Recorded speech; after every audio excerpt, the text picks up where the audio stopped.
Hi, my name is Iris LaRue. I'm the director of the Lincoln Museum.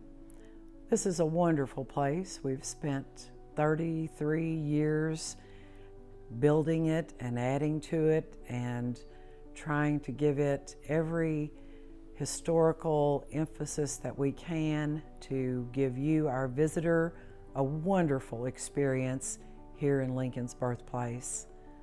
The museum is housed in two extraordinarily beautiful historic buildings in downtown Hodgenville. We overlook the presidential statue of Lincoln as well as the bicentennial statue of the boy Lincoln. One of a kind it is. People come here to share experiences with our community. They come to learn about Lincoln. They come to take home a piece of history, and we hope that they take with them a feeling of the hospitality and the sincere friendship that we create when people come to visit us.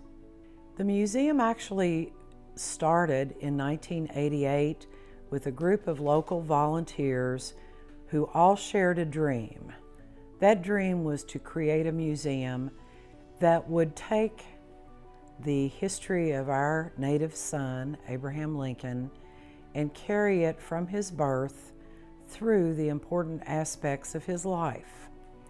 You know, it's hard to do that in one space, but our visitors share with us the fact that they have learned so much, not just about Lincoln's birth and the community where he was born, but they've also been able to take those steps through the major points of his life up to and including Ford's Theater and beyond, right here in one building.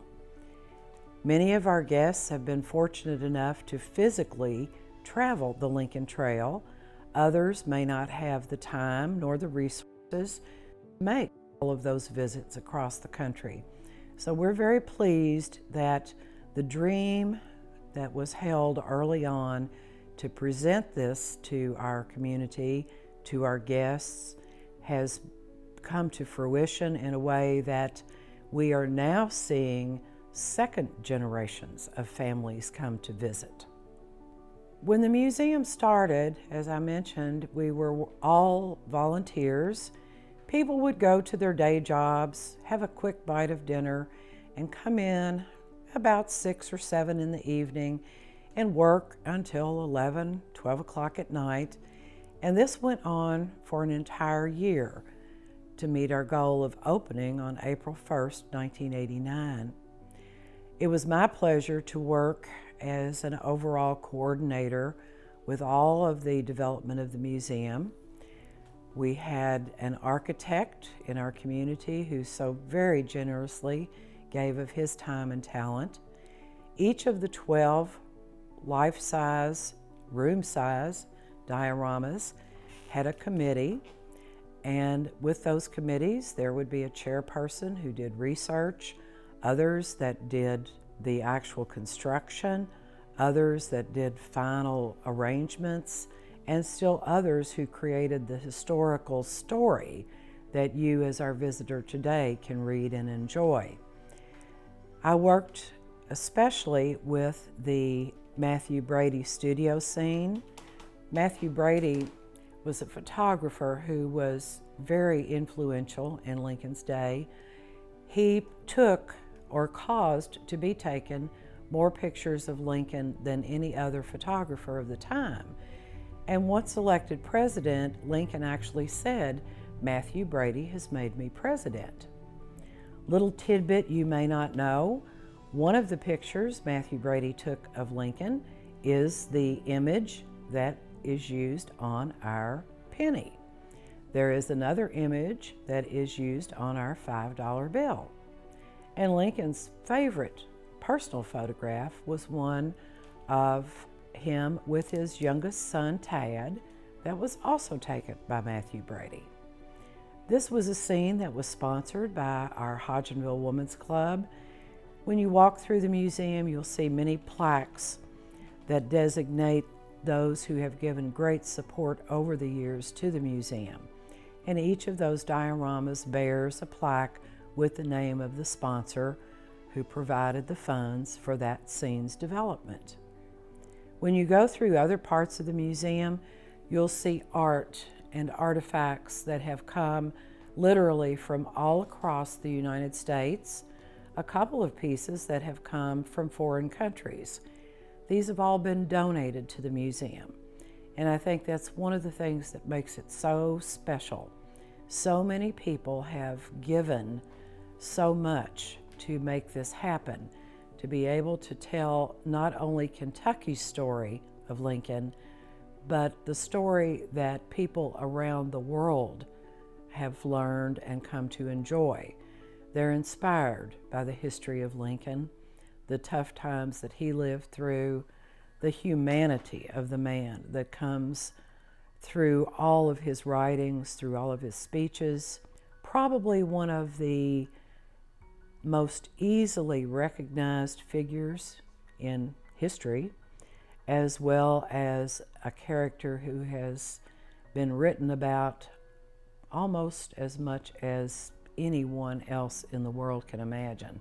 Something like 70,000 volumes have been written about Lincoln. He was the most painted, sculpted, photographed individual until modern times, when cameras became easily available.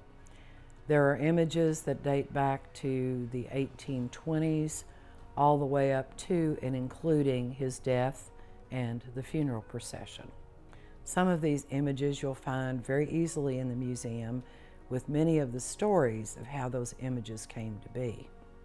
When visitors come to us, I think we have a couple of goals. First of all, we want to make sure that they enjoy our overall community, that they feel the warmth and hospitality that Hodgenville and LaRue County are famous for. We want them to experience Lincoln as he would have found this community in the early years of his life here. And then we would like for them to realize Lincoln's Kentucky connections, which are very far-flung. There are about 17 physical sites in the state where Lincoln spent time. There are other sites that he visited less frequently, but certainly left a mark. And we would like people to learn that those Kentucky connections stayed with him throughout his lifetime. His early exposure to slavery, anti-slavery sentiments through the churches that he and his family attended, the hardships that his family bore while they were here, and even as they moved to Indiana and Illinois. Life in those times was not very easy. They were an average family. Some people think that the Lincolns were extremely poor. They were no poorer, and not as rich as some, but no poorer than most of the people that lived in these areas in those early 1800s. I think people come to respect Lincoln from his humble beginnings to his death as president of the United States. I think they learn how many different things were happening in the United States during his term as president. Things like the land-grant colleges, the expansion of the railroad, just all manner of modern technology at the time that were coming about. So there's very, very much to learn, not just about Lincoln the man, but about the time that Lincoln lived. I very much have liked to have known Mr. Lincoln. I think his sense of humor, his common sense, a love of humanity. It grieved him greatly to have to disappoint anyone. If he could make his point or create his actions with humility, humor, with care for the other person's feeling, he would do so. And yet, you have to admire the strength that he exhibited in dealing with so many horrible things that he had to deal with during the years of the Civil War. The speeches that he wrote, most of them very short, very few words. Nobody comes close to that anymore. I think it would have been interesting to see especially how he would have handled the recovery of the nation post-Civil War. The Lincoln Museum itself is a wonderful testament to the commitment of the people in our community. It shows every day to people from all over the world what a small community can do when it makes up its mind to do something. The love, the energy that was poured into this place, that still is poured into this place by people in the community and by our friends from near and far, is heartwarming. It is something that almost everyone who visits here comes away feeling a sense of the community spirit that built this museum.